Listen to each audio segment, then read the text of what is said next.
Bienvenue dans le débat de France 24. On a beau chercher, bien peu pensait l'humanité à la merci du péril imminent d'une épidémie dont les fléaux qu'on nous prédisait, le terrorisme ou bien le retournement de cycle économique, apparaissaient en bonne place, beaucoup moins la maladie qui frappe simultanément comme aujourd'hui la quasi-totalité des États de la planète, met les économies à l'arrêt et contraint la moitié de la population mondiale au confinement. Quelques esprits, pourtant, n'ont pas été surpris, ceux qui alertent depuis de nombreuses années contre la dégradation de l'habitat animal à mesure que l'homme prend une place de plus en plus importante dans la biosphère, permettant la propagation de ces maladies. Les nouveaux virus, responsabilité humaine, point d'interrogation. On en débat avec Isabelle Saporta, journaliste et éditrice. Bonjour Isabelle Saporta. Bonjour. Votre dernier ouvrage en date et votre premier roman, Le Prince Charmant, c'est vous, est paru en 2018 chez Fayard. Également avec nous, Bruno David, naturaliste, président du Muséum national d'histoire naturelle. Bonjour. Bonjour.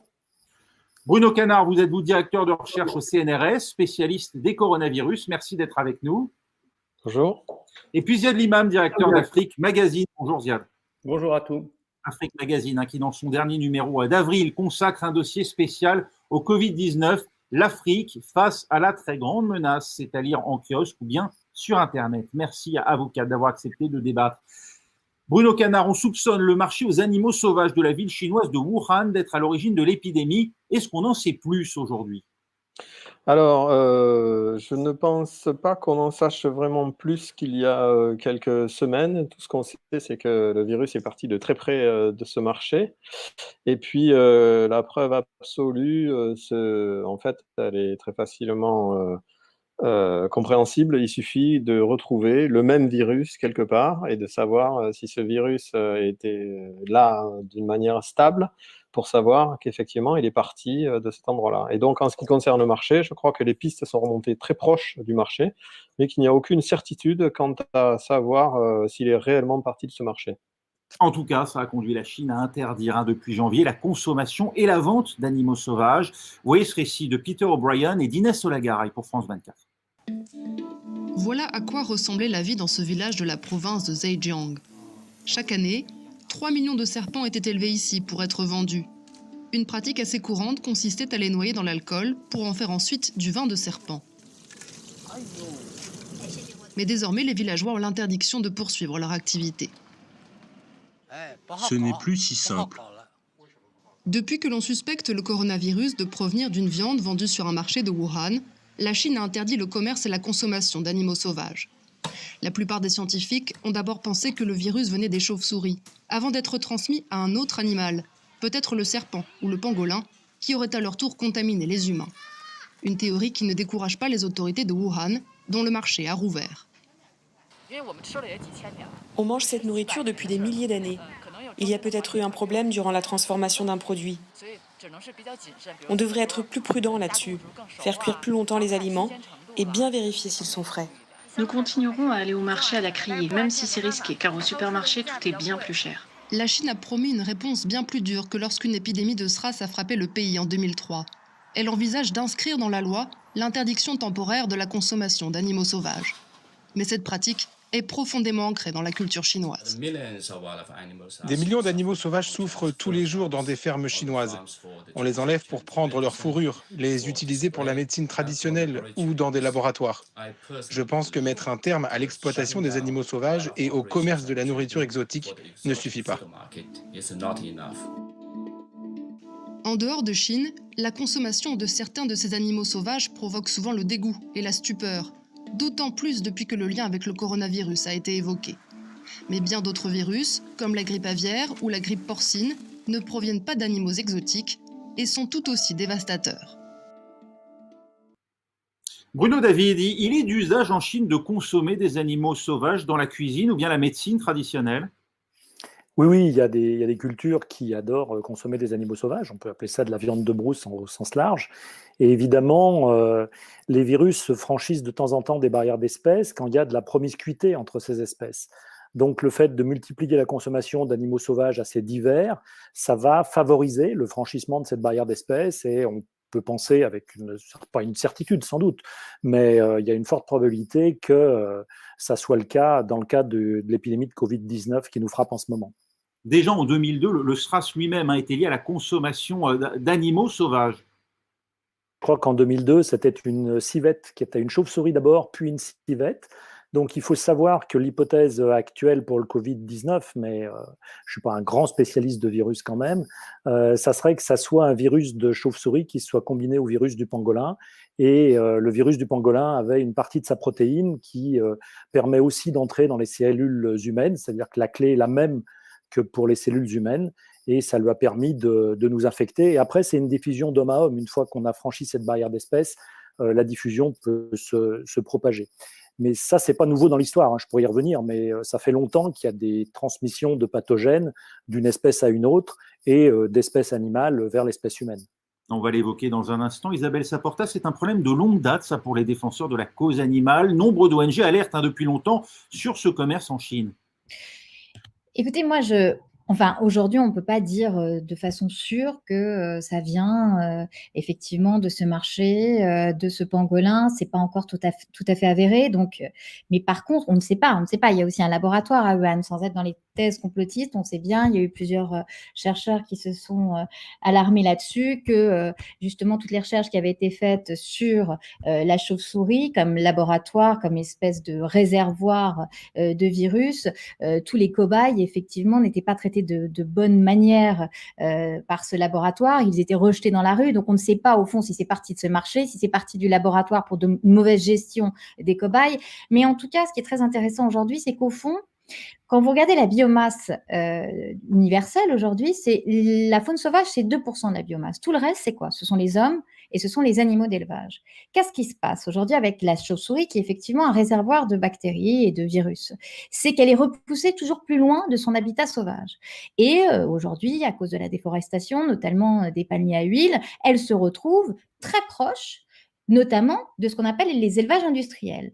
En Asie, on a à peu près la moitié des porcs qui sont élevés dans le monde, 5 ou 6 sur 10 des œufs qui sont pendus dans le monde sont dans ces réservoirs que sont aujourd'hui les élevages industriels. Qu'est-ce qui se passe? Il se passe que quand ça passe de la chauve-souris à l'homme, généralement, il y a besoin d'un réservoir qui sont ces élevages industriels. Donc, on est dans cette espèce de course folle aujourd'hui. On ne sait pas si ça vient de ce marché d'animaux sauvages, mais ce qu'on sait d'animaux sauvages, pardon, mais ce qu'on sait de façon certaine, c'est qu'à force de repousser toujours plus loin l'industrialisation, notamment de l'agriculture, on crée des bombes bactériologiques à retardement. Alors là, c'est ça ou c'est autre chose. Je vous dis, ça peut être encore ce laboratoire dont on ne sait pas grand-chose aujourd'hui. Mais en tout cas, on sait que ça vient de la chauve-souris. On évoquera ce fameux laboratoire P4 qui alimente nombre de fantasmes, et peut-être pas seulement d'ailleurs de fantasmes. Imam, il n'y a pas qu'en Chine qu'on consomme des animaux sauvages ou exotiques, c'est le cas aussi en Afrique avec la viande de brousse. C'est le cas en Afrique avec la viande de brousse.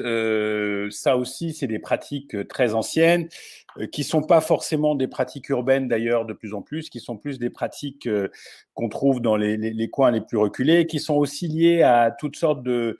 Dans le reportage, il y avait une dame qui disait que les prix au marché traditionnel étaient trop chers dans les supermarchés, etc., et que la viande de brousse ou les aliments traditionnels étaient moins chers. Donc, on voit bien qu'il y a beaucoup d'interactions, à la fois tradition, économie, etc. Après, encore une fois, comme disait l'un des intervenants, ces consommations de viande de brousse, elles datent de la nuit des temps.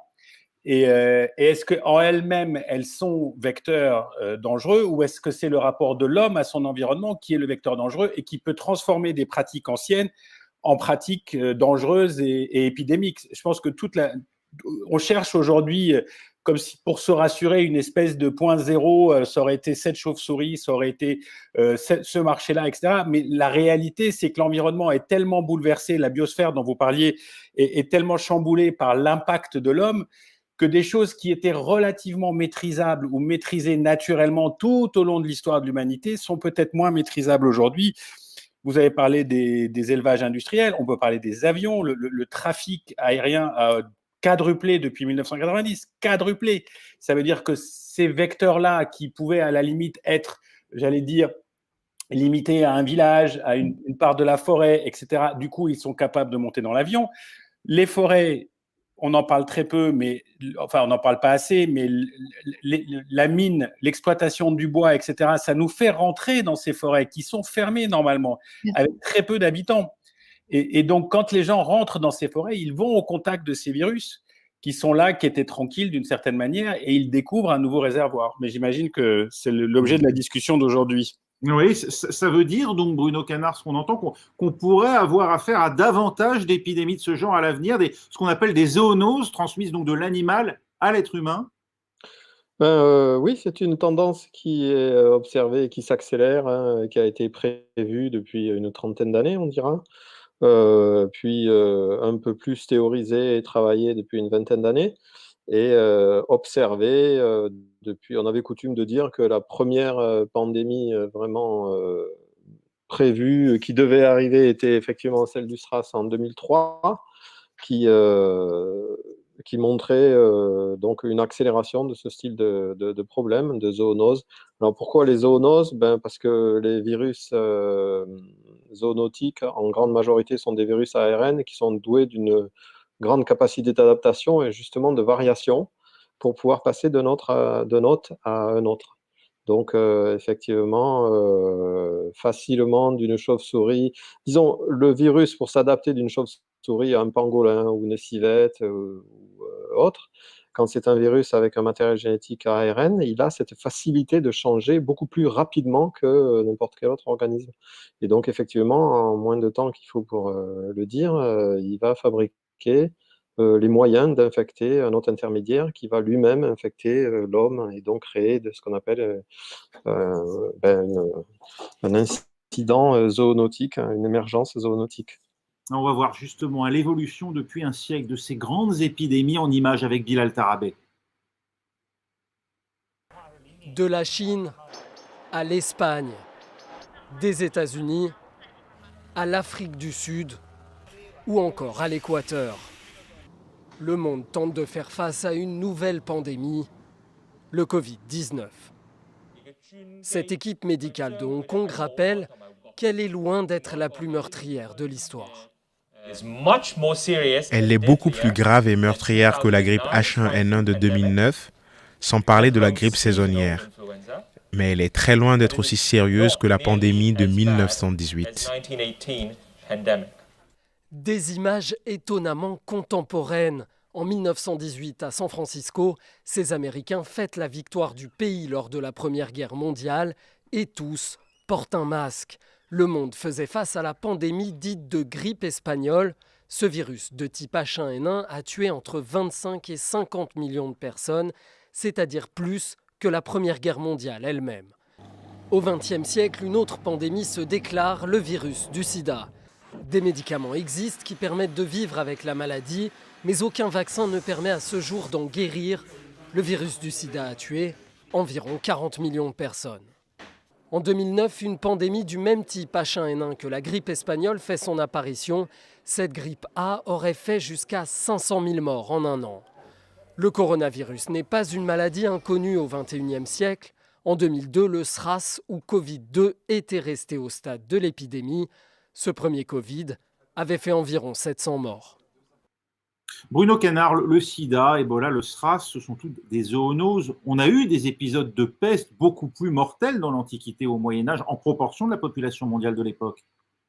Oui, alors, donc il faut reconnaître, si on regarde l'histoire, que ce qui tue le plus, c'est l'ignorance. Puisque maintenant, effectivement, quand on connaît les modes de transmission de la peste, il n'y aura pas d'épidémie majeure de peste qui va se dérouler comme avec une intensité telle qu'on l'a vu il y a 2 siècles. Mais la peste bubonique, la peste justinienne, à l'époque, c'était 20 à 50 millions de morts. Oui, mais c'était effectivement, mais tant qu'on ne connaît pas qu'à l'époque, c'était prévu, enfin, c'était identifié comme le mauvais air ou des choses dont c'était très abstrait dans les moyens de contagion. Effectivement, les gens ne savaient pas vraiment comment faire. Je me promène avec émotion dans le Luberon ou dans la montagne de Lure en voyant les petits murets de pierre qui définissaient les périmètres à ne pas passer. sous prétexte d'être exécutés immédiatement en période de peste. Donc effectivement, les méthodes ne sont pas du tout les mêmes. Donc pour un commentaire aussi les méthodes, l'identification du pathogène n'est pas du tout la même maintenant qu'avant, et effectivement les moyens de s'en prévenir.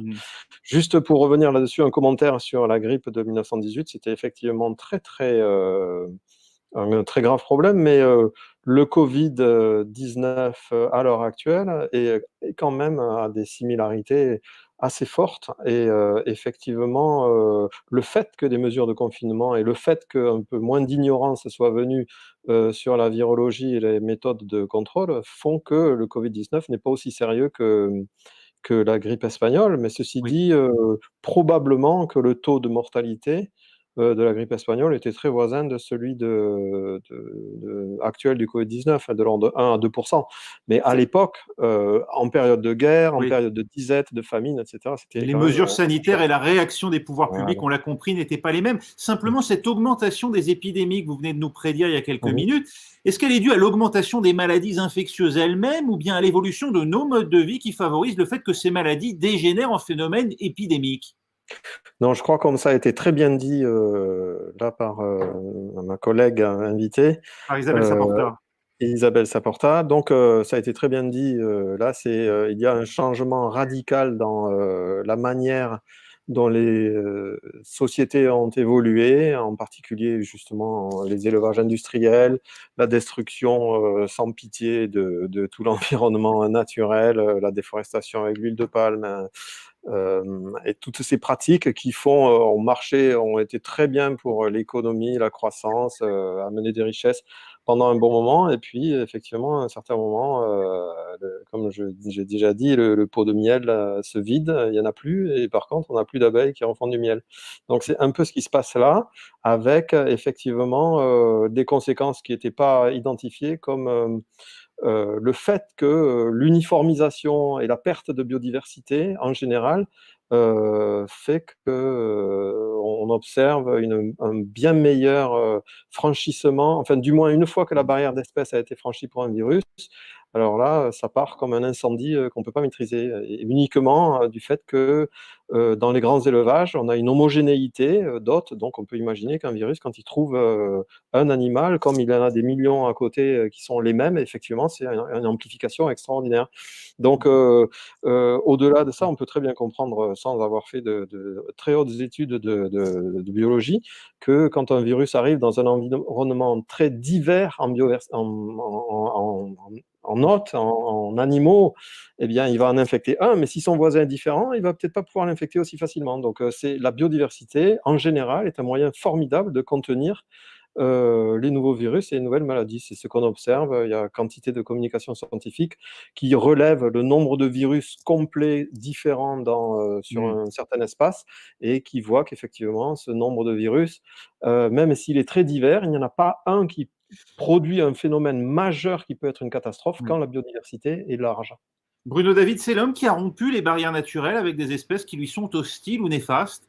Oui, enfin, l'homme est une espèce parmi beaucoup d'autres. Il ne faut pas se mettre à part du jeu. On est vraiment une espèce parmi d'autres. Et effectivement, nos relations avec les autres espèces ont changé. Mais ça fait longtemps que ça a changé. Ça a changé. En gros, il y a eu un changement majeur au moment du néolithique, la révolution néolithique, il y a 10 000 ans. Et il y a un certain nombre de maladies qui nous affectent encore aujourd'hui, qui viennent de cette période. La variole est sans doute passée du bétail à l'homme à ce moment-là. Et on peut aussi penser que la rougeole nous est arrivée à ce moment-là, il y a à peu près 10 000 ans. Mais je voudrais aussi revenir sur un autre facteur, qui est le facteur de la démographie humaine.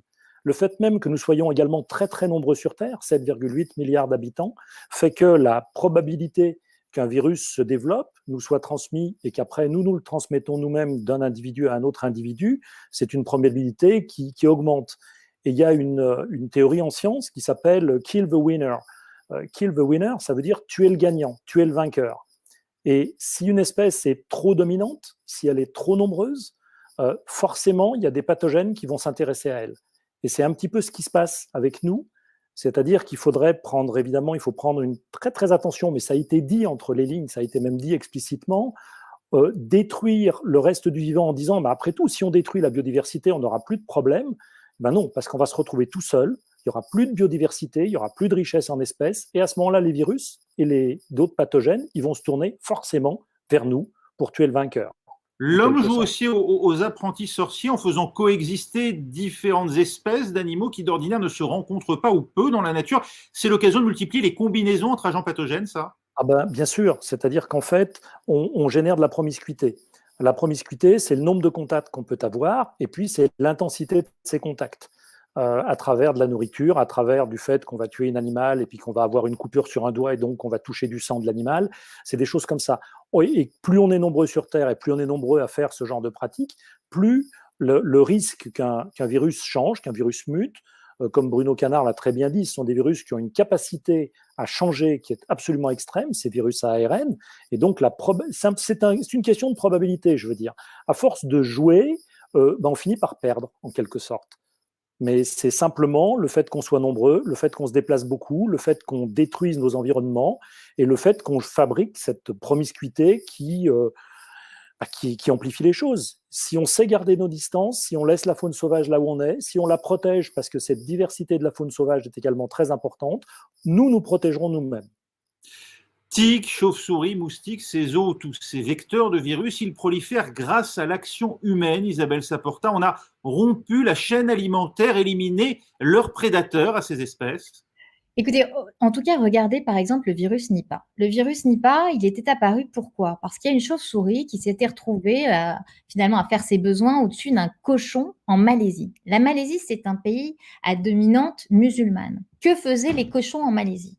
Il se trouve que la Chine ne veut plus d'élevage productiviste ou moins chez elle. Donc, elle les met en Malaisie où le cochon ne sera pas mangé. Et on se retrouve avec la chauve-souris qui n'aurait pas dû être délogée de là où elle était son habitat, qui se retrouve au-dessus d'un élevage industriel et donc, bim, le virus Nipah. On se retrouve toujours là-dedans, c'est-à-dire effectivement, c'est comme, vous savez, la stratégie des Shadok, on a l'impression qu'on est toujours dans le pire du pire.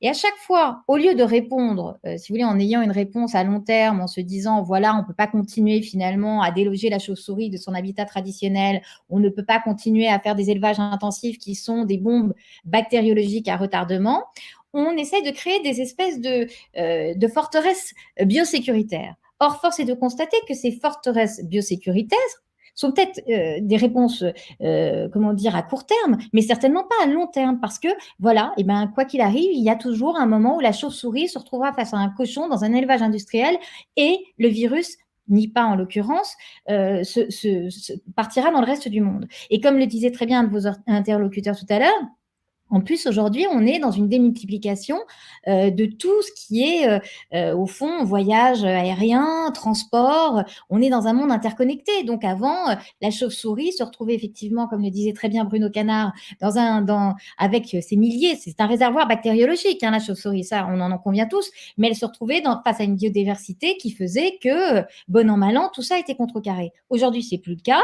Elle se retrouve dans des élevages industriels où ça devient en fait une bombe bactériologique et cette bombe bactériologique est disséminée dans le monde entier. Mais il y a une autre chose que j'aimerais aussi souligner, parce que Bruno Canard est sans doute trop modeste pour en parler lui-même, c'est qu'au fond, on a foutu en l'air la biodiversité, mais on a aussi foutu en l'air la recherche en France.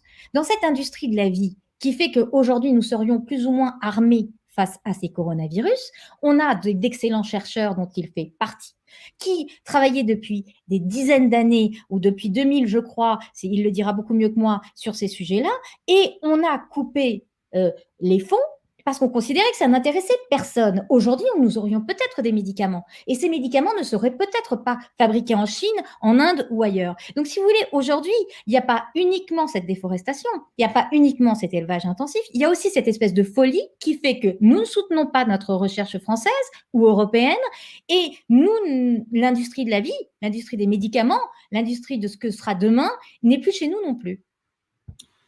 On va interroger dans un instant Bruno Canard justement sur cette question de la délocalisation d'une partie de la production et peut-être ce sous-investissement aussi dans la recherche. Ziad Limam, ça peut quand même sembler contre-intuitif que ces épidémies si ravageuses, autant des grandes expéditions, lorsque des hordes de conquistadors ramenaient avec eux leurs virus dans des terres jusque-là vierges et en décimaient ainsi les populations, que ces virus-là prospèrent encore dans un monde pourtant déjà hyper connecté dont on pourrait croire les habitants immunisés. Non, mais les grandes endémies, variole, rougeole, etc., bon, je ne suis pas médecin, mais c'est quand même des choses qui sont maintenant contrôlées, vaccinées, etc. Donc, on n'a pas.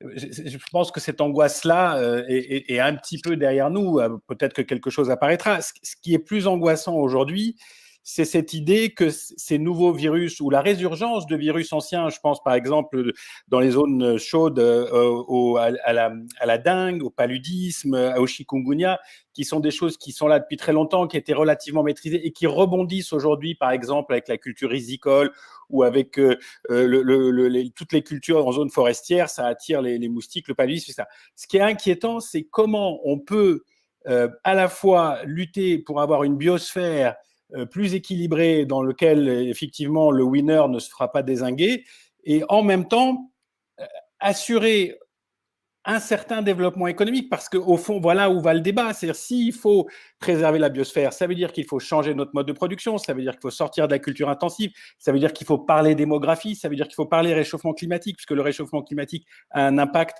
forcément sur les virus et vice-versa. Ça veut dire qu'il faut sortir de villes où il y a 140 millions, 30 millions d'habitants.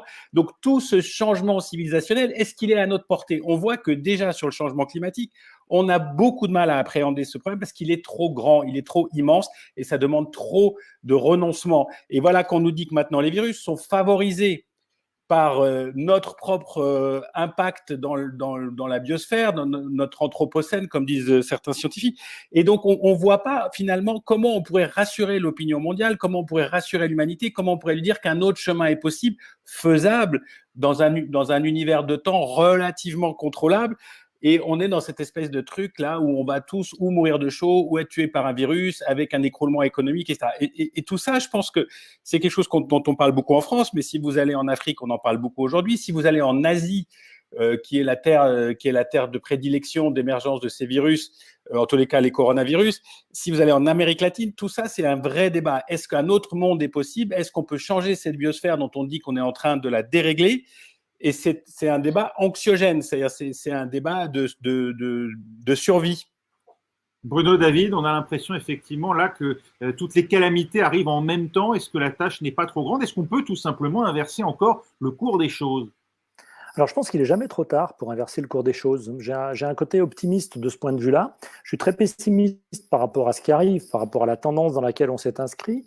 Mais d'un autre côté, je pense que, j'en suis persuadé, que la biosphère, elle est extraordinairement résiliente. C'est-à-dire que si on la laisse tranquille assez sagement, si on change effectivement un certain nombre de nos pratiques, on va assez rapidement en avoir les fruits, en avoir la récompense en quelque sorte. Donc, il ne faut pas être trop pessimiste. Il ne faut pas non plus tomber dans un pessimisme qui serait paralysant. Il faut regarder les choses de manière rationnelle, de manière scientifique, et il faut agir en conséquence. Mais ça ne doit pas devenir paralysant du tout. Et aussi bien pour le changement climatique, c'est plus difficile parce que l'effort qu'on fait ici, localement et maintenant, on en verrait les effets, peut-être globalement, et en tout cas pas avant 30 ou 40 ans. La façon dont on se comporte par rapport à la biodiversité, par rapport à ce qu'on appelle la nature sauvage, c'est un terme que j'aime pas bien parce qu'on fait partie aussi, nous de la nature, ces efforts qu'on peut faire, on va en avoir la récompense tout de suite et immédiatement. Et donc, c'est beaucoup plus gratifiant, c'est beaucoup plus valorisant.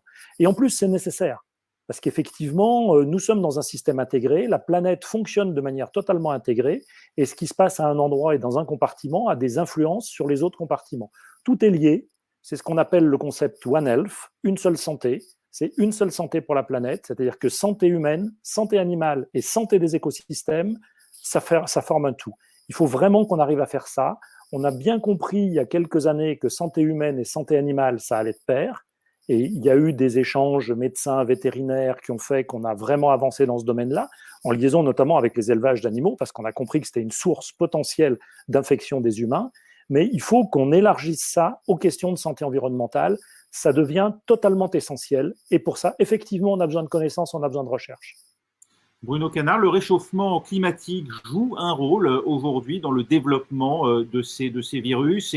Et pour reprendre ce que disait Isabelle Saporta, on parle en ce moment de relocaliser un certain nombre d'industries. Vous dites que c'est urgent s'agissant du domaine médical et de la recherche? Alors, vous me posez plusieurs questions à la fois, donc je vais répondre à la première. Souvent, donc on dit le réchauffement climatique, et on a assez peu finalement d'idées comment le réchauffement climatique, qui est finalement abstrait à long terme et très progressif, peut influencer une pandémie virale. Alors moi, je peux vous donner un exemple très simple. C'est celui de la fièvre catarrhale du mouton, donc qui est due à un virus ARN et qui est véhiculé par un petit moucheron, un culicoïdes, qui, vous savez, c'est ces petits moucherons tout petits, les midges écossais là, qui font très mal et qui sont qui vous piquent. Et il y en a un qui vivait, qui véhicule la fièvre catarrhale et qui vivait jusqu'aux abords de la Méditerranée du Nord, donc côté africain, jusqu'à la Méditerranée. Et puis, il y a une autre espèce de petit moucheron qui est très proche, un autre culicoïdes, qui lui n'était pas vecteur, qui transportait pas ce virus. Eh bien, il a suffi de un petit degré, une température différente qui s'échelonne sur des années pour que finalement, avec le réchauffement, le premier culicoïdes moucheron étendent un tout petit peu sa zone et viennent dans la zone de notre culicoïdes. Ce culicoïdes, donc, a pu, puisqu'il y a eu une barrière d'espèces qui a été franchie là entre une espèce de moucheron sur une autre, être véhiculé par l'autre culicoïdes qui vit au nord de la Méditerranée. Et donc, comme il vit au nord de la Méditerranée, il vit au nord jusqu'en Norvège.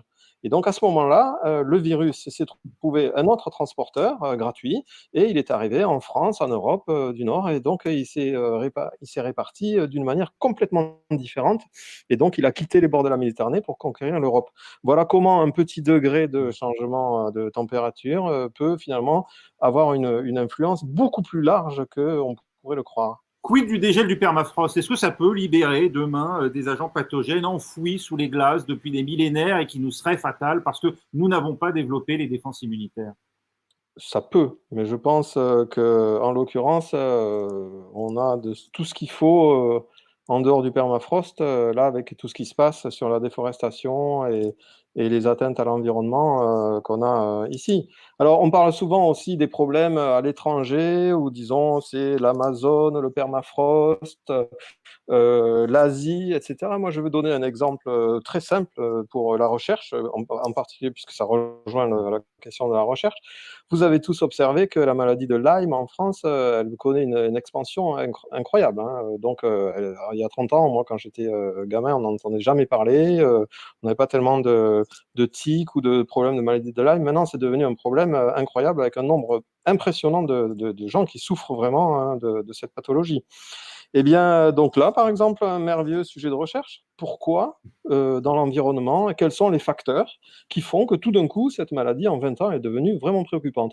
Forcément, il y a des facteurs environnementaux qui sont là et qui sont assez peu étudiés, et pourtant ça a un impact sur la santé publique extrêmement important. Donc oui, étudier la biodiversité, étudier toutes ces relations de biologie qui a été un peu négligée au profit de la biologie vraiment plus moléculaire et fouillée au sein des laboratoires. Oui, cette espèce d'interaction avec l'environnement, c'est pas juste de l'écologie farfelue, c'est des thèmes de recherche qui ont un impact très important sur la société.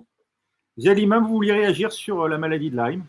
Bah oui, parce que comme d'habitude, nous, dans notre petite forteresse euro-américaine, on se dit que tout ça, c'est les Chinois, c'est l'Afrique, c'est toutes ces maladies tropicales. D'ailleurs, elles ont un nom comme ça. Et d'un seul coup, sur un tic, on découvre que nous-mêmes, on est parfaitement fragile. Et cette histoire de Lyme qu'on pourrait banaliser, en fait, moi, je connais des gens qui sont infectés par ce truc et qui mettent des mois à s'en sortir. Et c'est clairement un changement, soit de climat, soit de pratiques dans la forêt, dans la campagne. Moi, je pense que tout ça, c'est notre rapport à la nature. Peut-être pour simplifier, le mot biosphère, c'est peut-être trop beaucoup pour nous, mais la nature, le rapport de l'être humain à son environnement, à sa nature. Je pense qu'on a vécu, depuis les grandes guerres mondiales, on a vécu une espèce de grand moment comme ça d'expansion où tout est possible, où on peut conquérir la planète et puis on peut même conquérir la Lune et puis on peut aller partout et puis on peut tout faire et on peut prendre des avions et on peut faire des super ordinateurs et l'intelligence artificielle et ça. Et d'un seul coup, il y a quelque chose qui vient et qui nous dit attention, Votre rapport à la nature n'est pas équilibré. Vous êtes en train de détruire ce qui vous fait vivre et ce qui vous fait vivre se retourne contre vous. Et ça, je pense que c'est peut-être quelque chose qui est en train de se mettre en place dans nos esprits. Peut-être que ce Covid servira peut-être à nous changer cette approche, à nous mettre dans une démarche qui soit plus en lien avec notre biosphère, environnement et ce qui est autour de nous. Isabelle Saporta, s'agissant des moyens aujourd'hui dévolus par les pouvoirs publics, on assiste à une réhabilitation de Roselyne Bachelot, la ministre de la Santé, qui au temps du H1N1 avait commandé 94 millions de doses de vaccins, et puis un peu plus d'1 milliard de masques qui ont d'ailleurs été mis au rebut depuis. Est-ce que c'est la preuve qu'on a raison d'être prévoyant jusqu'à l'excès et que voilà, les motivations qui, à l'époque, lui ont valu un certain nombre de critiques étaient avant tout politiques?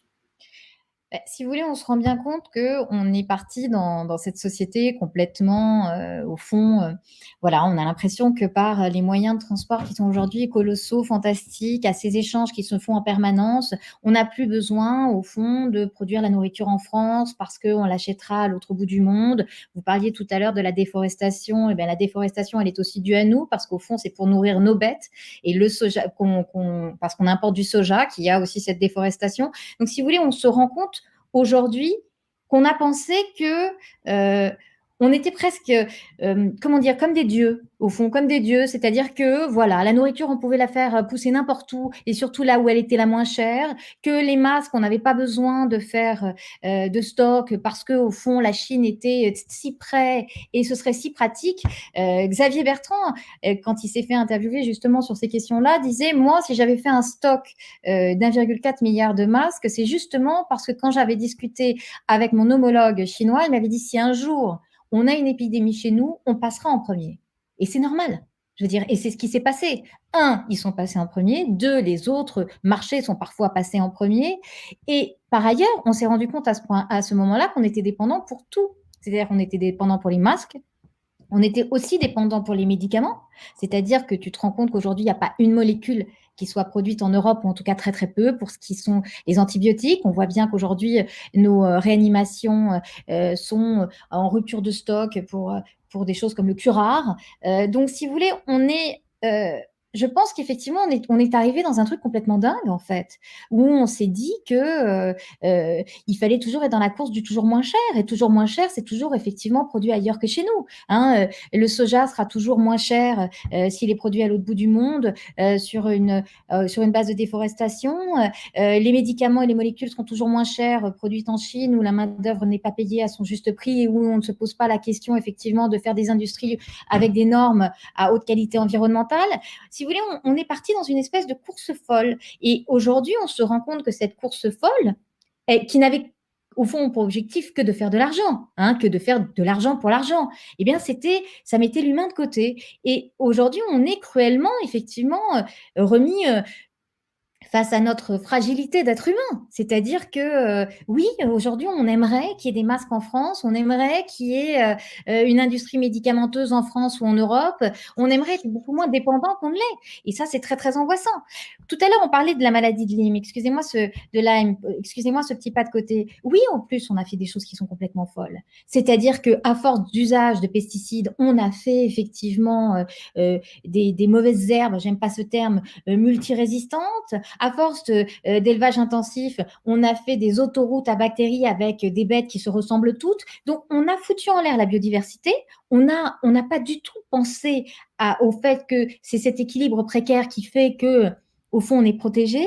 Et dans le même temps, on a fait en sorte, finalement, d'être presque nus face au coronavirus et aux épidémies à venir. C'est-à-dire qu'on a arrêté d'investir dans la recherche, on a mis nos industries médicamenteuses ailleurs. C'est une espèce de course folle qui n'avait que pour objectif que pour une seule chose, pour moi, c'est effectivement l'argent. Et là, on se rend compte que l'argent pour l'argent, eh bien écoutez, voilà, ça fait des semaines qu'on est aujourd'hui confinés, qu'on se rend compte que l'humain vaut quand même normalement beaucoup plus que ça, que ces quelques économies.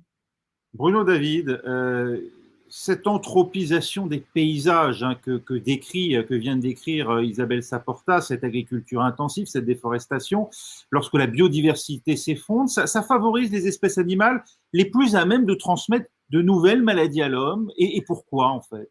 Ça nous met en contact avec des espèces animales, parce que les espèces animales qui restent, celles qui arrivent à survivre, elles vont essayer de se nourrir, donc elles vont se rapprocher de nous, elles vont rentrer dans les villes, elles vont être plus facilement en contact avec nous. Moi, ce que je voudrais dire comme message, c'est quand même un message qu'on ait moins d'arrogance, qu'on se repositionne finalement par rapport au reste du tissu vivant de la planète, se rappeler que nous ne sommes rien sans la biodiversité.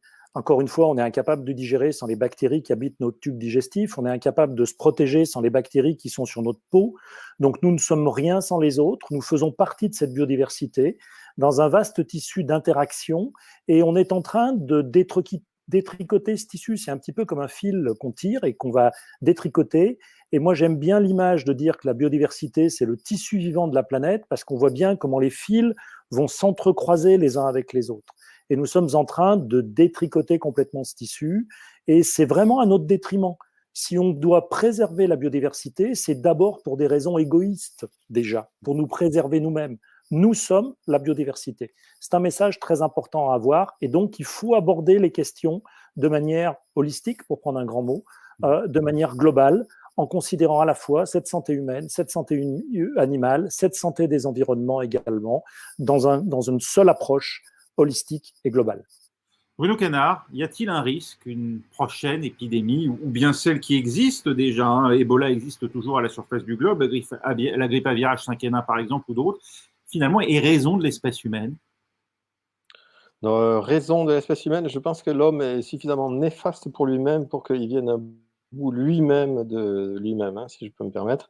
Mais il y aura certainement, il y a toujours eu des épidémies, mais l'éradication complète d'une espèce est très difficile quand il y a des réservoirs un petit peu partout. Donc je ne pense pas qu'il y ait une éradication complète de l'espèce humaine avec un virus. Il y aura toujours des résistants, toujours des mutants, toujours des gens qui échapperont. Par contre, oui, il y aura toujours des épidémies. Vous savez, c'est un peu comme la dengue, par exemple, comme épidémie.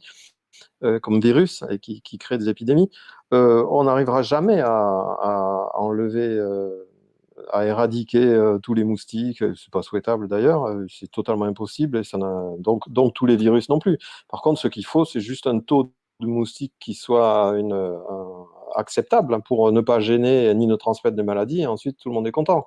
On va garder une biodiversité correcte et un rapport avec la nature. Je suis tout à fait d'accord avec Bruno David là-dessus. Nous sommes la nature. Ceux qui disent, j'ai lu il n'y a pas longtemps une tribune dans Le Monde qui disait que la nature est violente envers l'homme. C'est pas comme ça qu'il faut envisager la nature. Nous sommes la nature. C'est évident. Oui. Ziad Limam, 30 secondes pour conclure, très rapidement. C'est un nouvel équilibre à trouver et je voulais juste faire une toute petite correction. Les 60 dernières années, ça a été aussi un enrichissement formidable des 2/3 de l'humanité.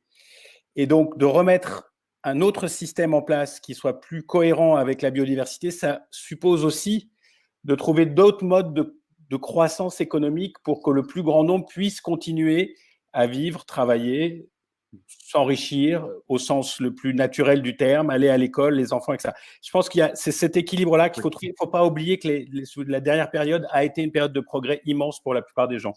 Merci Ziad Limam, merci également à Isabelle Saporta d'avoir été avec nous, à Bruno David et à Bruno Canard. Merci à vous quatre d'avoir accepté de débattre. C'est la fin de cette émission. Prochain débat lundi, juste après un long week-end. Restez avec nous sur France 24.